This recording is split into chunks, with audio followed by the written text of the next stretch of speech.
Jepret team, welcome back to Dewan Pundit Indonesia, the English version. Today, we're diving into some exciting developments regarding Indonesian players making waves overseas. First up, we have Romeny, who's been lighting up Oxford United by scoring crucial goals. His performances are giving us a real sense of optimism about Indonesian talent abroad. Then, we turn to Bang Jae. Despite playing for Venezia in Serie A, where the club is fighting relegation, he's been solid in defense and even worn the captain's armband in several matches. Imagine an Indonesian captain in Serie A leading a defense against top European strikers. Now, Romeny has been in impressive form at Oxford United, even managing to score crucial goals. How do you assess his impact, and does his performance bring renewed optimism for Indonesian players abroad? Adiani. Of course. Romany will start that match against Australia. He will score that goal. We will take that win. And that is the basis of us making the World Cup. Amen to that! In Galaxy 616. The 616 universe. The 616 is this universe. I mean. Oh, this universe, yeah. So we're talking about the Fantastic Four coming to the 616 via a certain multiverse. And that will happen for Indonesia as well. I'm hoping for Romany to get the goals for us in Australia. I'm hoping for him to start the game, and I'm hoping for an attacking situation where he is going to be that outlet without Ragnar playing in that game. So I think he will be badly needed. And for Idzes, just the last weekend I saw his performance against Atalanta. It was brilliant. So he's very consistent, and he's winning duels left, right, and center, connecting with the midfield as well. And Romeny, I think he just needs I don't know, maybe an elite coach to work with him to do the basics more. So I think he needs a coach like Unai Emery working with Ollie Watkins, so he can do better. And I hope Patrick Kluivert can be this coach in working with Romany. Although the length of day in terms of training before the match is not going to be that long. It's very limited. But I think if Patrick can get the best out of Romany and can put him in situations where he can be dangerous, because playing in that half space, coming inside, he is dangerous, and he just has to do that. I don't know, to refine his performance, not showboating a lot. And I think he will be that player that we need to score goals in a consistent basis. Scored that goal against Coventry. Even though Oxford United lost against Coventry, it's no shame, because Coventry is on a good run of form with Super Frankie Lampard. I think it's like 6 matches in a row that they won. But Romany came in as a club record transfer fee for 1.5 million. He trying to break into the first team. This is not a really free-flowing, free goal scoring team, because Oxford United top scorer is Mark Harris. The striker is just on 5 goals, and another player, Greg Lay, on 5 goals also, but he's a defender. 3 more players that has scored 4 goals, but one of them, Dane Scarlett, has come back to Spurs. So they need Romany Ole to chip in with the goals, and the way he plays with Mark Harris at front, in the front section of the Oxford team, the coach Rawat really gives him pujian, what is it called? Praise. Praise, yeah. I thought he looked bright and connected the game well for us. This is Gary Rowett, the Oxford United coach. I thought he got into some really good areas. He had another good chance where the keeper makes a fantastic save. He showed some very good creative moments in the game. So this is a really great moment also for Ole banging his first goal, because of course, being a club record transfer fee, and with Oxford really needs to avoid relegation in the championship. He needs to perform. Points-wise, there are worse team than there. But I look up at the Oxford United fan forum. I gauge how the local people rate him. I see a lot of positive things from him. The local people's they praise him for his shooting. He can. They said that he can shoot well with both feet. He's versatile. He can play in different attacking position, and he's young. With his age is what makes him a great prospect for Oxford United. and even they understand, even if Ole came in because of the Indonesian ownership in the connection in Oxford, they can see it as a pass, because Oxford United reached this point in the championship is because of the money that is pumped in from the Indonesian connection through the clubs. So yeah, and now with Ole chipping in, it's more to them. I think they appreciate the hard work that Ole gives to the club, and the way he can link up play between midfield and the front lines, because that's definitely what we need. We see a few times that maybe our midfield and our forward lines a bit disjointed. I think we can do more with that connection between our second line and our first line. So yeah, him scoring, it will do him a lot of good. I hope it may continue. I think he just needs minutes play in the championship. He's starting to get minutes. Yeah, he's starting to get minutes after a few while after he came in from Utrecht. So yeah, a very good positive moment for him. Kiko? I agree with both. That's exactly what we need in the national team, because not just about because if we talk about prolific goal scorer, really Ole Romeny is not like a person who would go like scoring goals here and there, but he's a player that can really help connect the midfield and actually get into position. What I like about him the most is the positions and the positioning and how he can play really a bit everywhere up top. So that's really what we need, that versatility up front. Which is I think it's still a long way to call him call him being very impressive in the championship at the moment, because it's not fair. He just started two games, and the rest of the matches he just came in as a sub. And it's a tough league, to be honest. It's the second tier of the English division. It's probably the best second league. Yeah, at times it's tougher than the Premier League. You think so? I think so. There are more games, and then they've got playoffs as well. The style of play is also. It's a bit rougher though, to be honest. So it's a tough league, and for him to actually start there is a good start. Oof, no pun intended. But for him to actually, or hopefully, then be more consistent, will be fun for Indonesian fans. So, going back to Bang Jay. How does Bang Jay's performance in a relegation-threatened side compare with other defenders in the league, and what could his success mean for our national team's defensive strategies? When he's playing, and nobody can take his place, where the team is better with him. So we know that we have a player here that is so crucial for Venezia.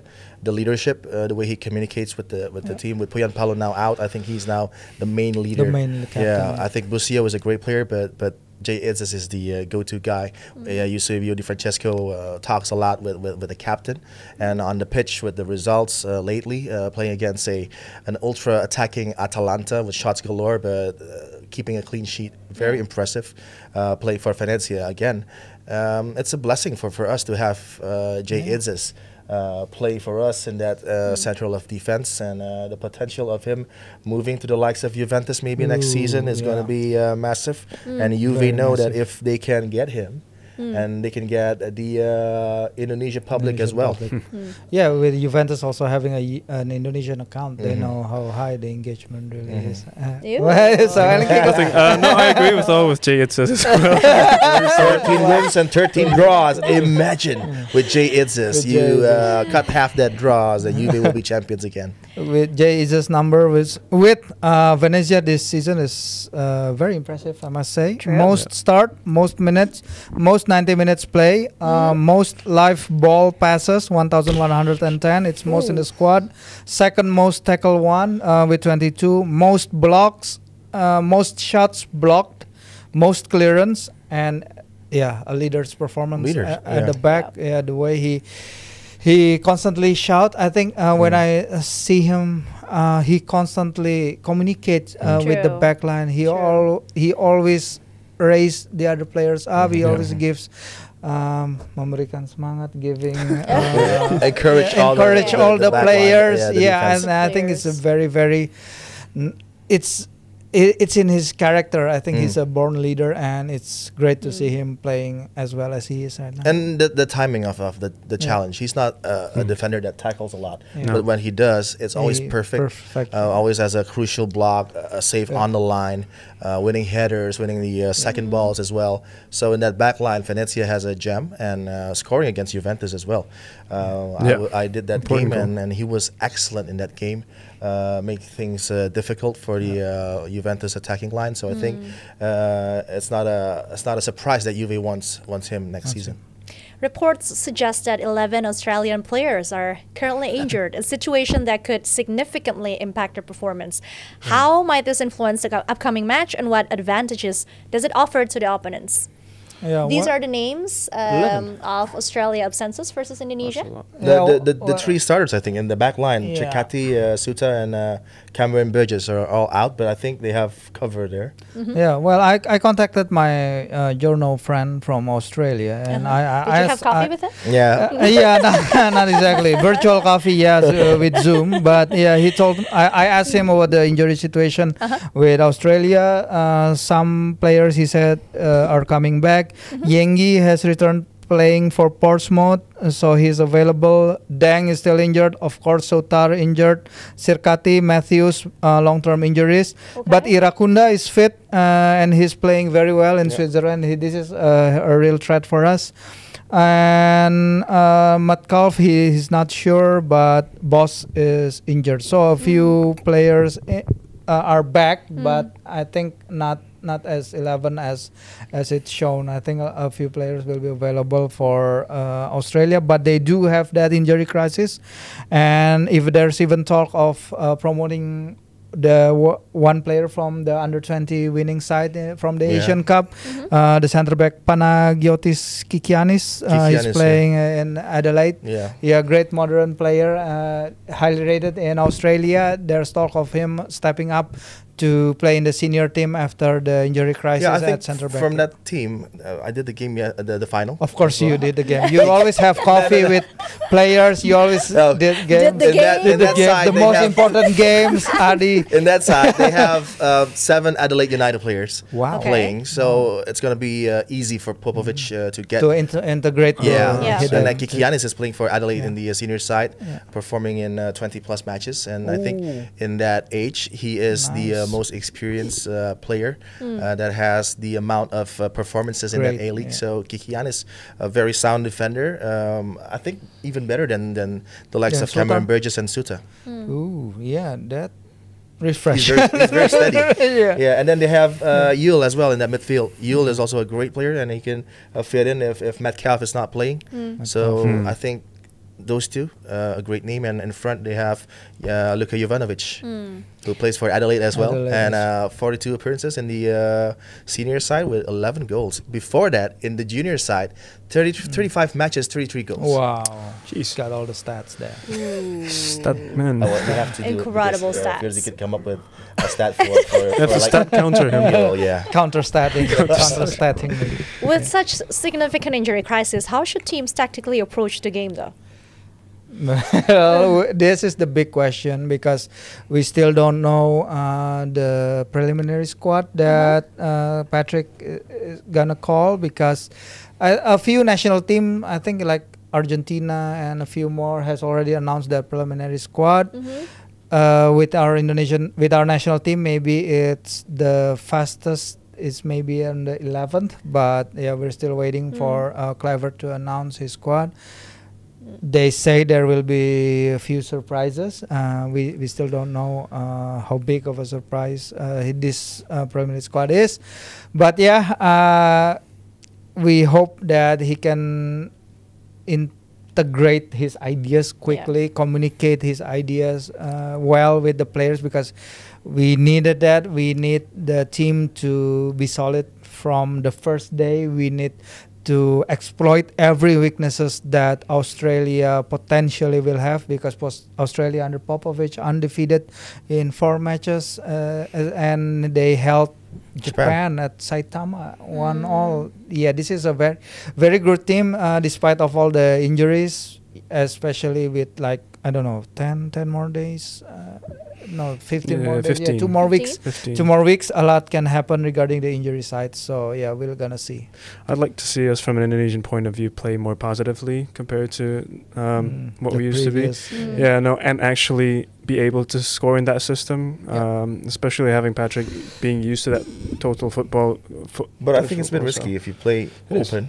It is in Australia and you change the system to a more expensive type of football. I think that's what the fans the risk will come expect from Kluivert, seeing him as a attacker in his career as a player. But if you go to Sydney and then you try to play, maybe the casing point was that game against Vietnam in Midin, where we took the game to Vietnam, but it's a different team. But it's Vietnam. It's different. It's Nam. This is Australia.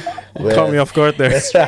With a lot more experienced players, and I think a lot of youngsters, if they have the moment to play, they will show their capabilities, and it's going to be a very dangerous system if you play, I don't know, a bit more open and attacking. Sure. No, I just think it's good to experience what we have with the new players as well. A lot of I don't know what the surprises is going to be. I thought I saw on some gossip social media. I'll be surprised if Ryuji Utomo is going to be on the roster. But I thought that's the only surprise. I thought there was more like local players involved, in at least the preliminary. Why are you shaking your head? Interesting. Because it always catches people off guard. I didn't see that coming. Because other than that, then you can see the roster shaping itself with players from the previous matches.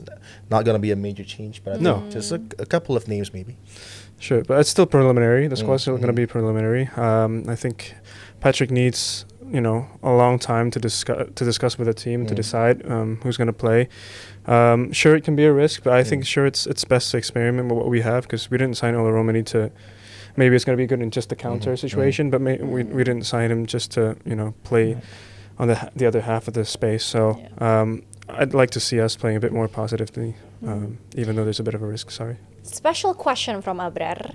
So, have you guys heard the statement that Ahmad Dhani recently said? Ahmad Dhani. I'm going to throw the mic away. So he said I just know him as a great singer. That's a great singer. Yeah, remember Ahmad Dhani? He's a genius. Ahmad Dhani. I love his He's songs. 23 years old. Yeah. He created great songs. Great songs. Great lyrics. He said something about us trying to. How do I say this? I saw Abrar liking a post on this as well. Crossbreed. I know you're listening. Yeah. What?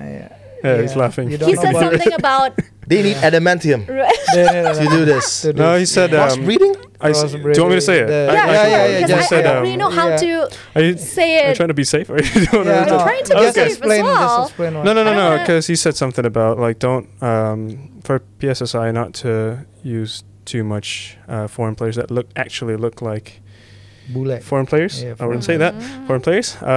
Choose the players that looks more like us. That was a quote, but I got no comment, so head to you guys. Let's go back to the music then. Ahmad Dhani, that was great album. Basically what he said was that would it be better if the players that we have on the national team, and again I'm just quoting what he said, is players that actually live here in Indonesia and is trained here in Indonesia. Do you think that would be better? The Mary Shelley type, Frankenstein? Yeah, Frankenstein. Or Jurassic Park. Jurassic Park, yeah. That's a more fun way of putting the Ahmad Dhani quote. Yeah, and they're going to put the mixed dinosaur in the next Jurassic Park. And the next Jurassic Park. Yeah, True. That's according to the novel. And Jonathan Bailey. So we just it was in the novel. So we have to check first that movie, Scarlett Johansson, right? Check it first, whether it works or not. If it works, then Ahmad Dhani has a point. But not, we just go back to Ahmad Ben. Ahmad Ben was a great album. It was excellent, brilliant, way forward in that time. So crossbreeding, come on. Well, does it work? Yeah, well, I don't think so. Bottom line, we don't think that it's important for the but maybe we players can to be like, take the positive side from that statement.